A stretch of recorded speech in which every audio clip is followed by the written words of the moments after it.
बिस्मिल्लाहिर्रहमानिर्रहीम।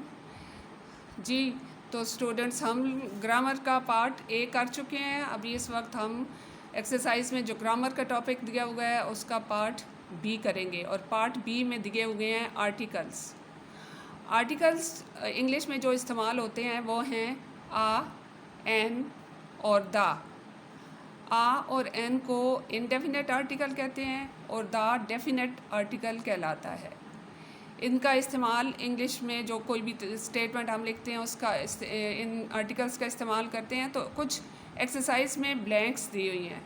इन ब्लैंक्स में आपने या तो डेफिनेट आर्टिकल्स में से कोई इस्तेमाल करना है या इनडेफिनेट आर्टिकल्स में से कोई एक इस्तेमाल करना है या डेफिनेट आर्टिकल दा का इस्तेमाल करना है। और कुछ ब्लैंक्स ऐसी हैं जिनमें कोई आर्टिकल इस्तेमाल नहीं होगा। तो देखते हैं number 1, he asked me dash very hard question. यहाँ आर्टिकल जो इस्तेमाल होगा वो है आ।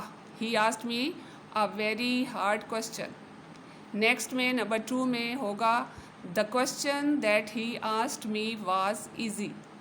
यहाँ द का इस्तेमाल है। Number 3, have you seen dash my scarf.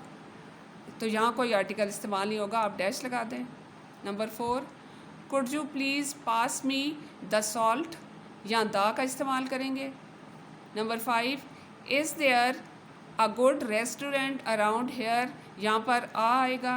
Number 6, the restaurant that my friend owns is very good. 6 में दा है। 7, I have several dash good friends. तो यहाँ पर डैश में कोई आर्टिकल इस्तेमाल नहीं होगा। Number 8, the UAE is a beautiful country. Number 9, I will see you in a week. यहाँ आ आएगा। I am on vacation until Monday. तो यहाँ जो डैश दी हुई है नंबर 10 में, यहाँ कोई आर्टिकल नहीं है, डैश डाल दें। उसके बाद दी हुई है नाउन फ्रेज़। नाउन फ्रेज़ की डेफिनेशन देखें। A noun phrase is a group of words that does the work of a noun. Noun phrase लफ्ज़ों का ऐसा मजमुआ जो नाउन के तौर पर इस्तेमाल होते हैं, जो नाउन का काम करते हैं। एग्जाम्पल देखें। As a young trader he earned the good reputation of being an honest, fair and just businessman. इसमें ऊपर जो अंडरलाइन लफ्ज़ किए हुए हैं ये नाउन फ्रेज़ है। इसमें नाउन है ट्रेडर और अ यंग लगा के इसके मीनिंग में इजाफा कर दिया गया और इसको नाउन फ्रेज़ बना दिया गया है। उसके बाद जुमले के आखिर में जो लफ्ज़ अंडरलाइन किए गए हैं उसमें बिजनेसमैन नाउन है। बिजनेसमैन के साथ N honest, fair and just लगा के इसको फ्रेज़ बना दिया गया है। अगले पेज पे आएँ। इसकी एक्सरसाइज जो करनी है वो आपने अंडरलाइन करनी है नाउन फ्रेज़ जुमलों के अंदर। तो फर्स्ट जुमला देखें। This is an old fashioned hat. Hat इसमें नाउन है, एन ओल्ड फैशन मिला के ये नाउन फ्रेज़ बन जाती है। We discovered faith's plans. Plans noun है, फाथ्स प्लान्स मिला के नाउन फ्रेज़ बन गई है। Number 3, a rolling stone gathers no moss. A rolling stone, stone इसमें नाउन है, a rolling stone noun phrase बन गई है। Number 4, the recent flood caused heavy damage.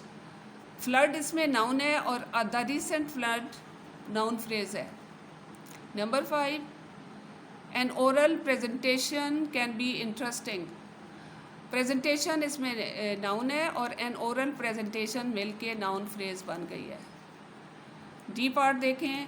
D part past indefinite and past continuous tenses. अभी exercise जो आपने इसकी fill करनी है वो इस तरह करनी है कि ब्रैकेट में कुछ प्रोनाउन और वर्ब दिए हुए हैं, इनकी मदद से इन जुमलों को मुकम्मल करना है। कुछ जुमले पास्ट इंडेफिनेट में मुकम्मल होंगे और कुछ पास्ट कंटिन्यूस में। तो बच्चों ये टेंसेस आप 9th में अच्छी तरह कर चुके हैं। ये इजी क्वेश्चन है, इस पर टाइम ज़ाया करने की बजाय ऐसा करते हैं कि जो मैं आपको होमवर्क के तौर पे देती हूँ, इन जुमलों को आप ख़ुद कंप्लीट करेंगे। आखिरी जो क्वेश्चन है एक्सरसाइज का ई पार्ट, वो है पंक्चुएट द फॉलोइंग पैराग्राफ। इस पैराग्राफ को पंक्चुएट करना है। पंक्चुएट का मतलब है कि जहाँ पर ज़रूरत है आपने कैपिटल लेटर का इस्तेमाल करना है, पंक्चुएशन साइन इस्तेमाल करने हैं जो कि हैं comma, inverted commas, full stop, ये सारी चीज़ें लगाएंगे तो ये स्टेटमेंट आपकी मुकम्मल हो जाएगी पंक्चुएशन के साथ। शुरू करते हैं। स्टार्ट में है ड्यूरिंग, ये फर्स्ट लेटर है सेंटेंस का, स्टेटमेंट का, इसलिए इसका डी कैपिटल होगा। सरमन का एस कैपिटल करें, अंसारी का ए कैपिटल। आगे चलते जाएं। बनु सालबा जो लिखा हुआ है इसका बी और टी कैपिटल करना है आपने। उसके बाद आगे चलते आएँ तो लास्ट में सेड के बाद आपने कॉमा लगाना है। ओ रसूल ऑफ अल्लाह, ओ जो है उससे पहले इन्वर्टेड कॉमास बिगिन करने हैं, शुरू करने हैं।